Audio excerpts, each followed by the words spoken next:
All right, mid-February, we're out here today at the other bee yard. That was a nuke yard I posted about earlier. This is a regular hive that most of these hives overwintered in their hives. They made a little bit of honey last year. There were nukes I started from hives that I started from nukes last year. They built up pretty quick. I had enough resources. I did get some honey off of them, but this season they're overwintered, they're growing, they're doing exactly what they're supposed to be doing, and they are orienting like crazy today. This one looks really good. Replaced the queens in most of these that didn't do well last year. I had several that didn't do well, so I went ahead and replaced the queens, and I think that pretty much saved a hive. I know you wonder, why did you replace a queen on a nuke that you just got? But when they're not performing, you got to be able to identify that. This one, it doesn't look like a lot of activity, but when I stick my ear on that box and tap it, I can tell you there's a lot of bees in there. These guys are coming and going. I'm going to leave this tar paper on just another couple of weeks.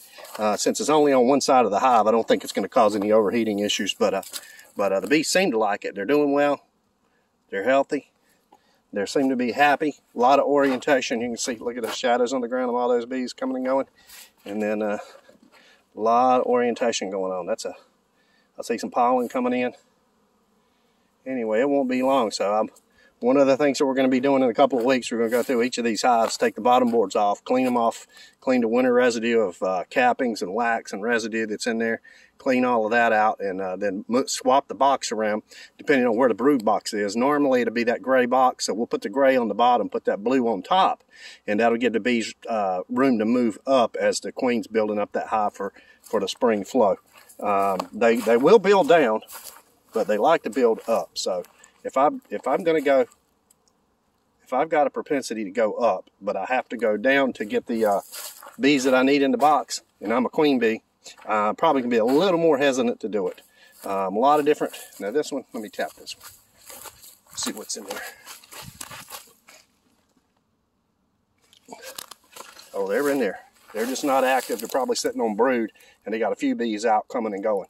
But they're definitely in there, and they're doing their thing. I got food in there for them, so they don't really have to go out.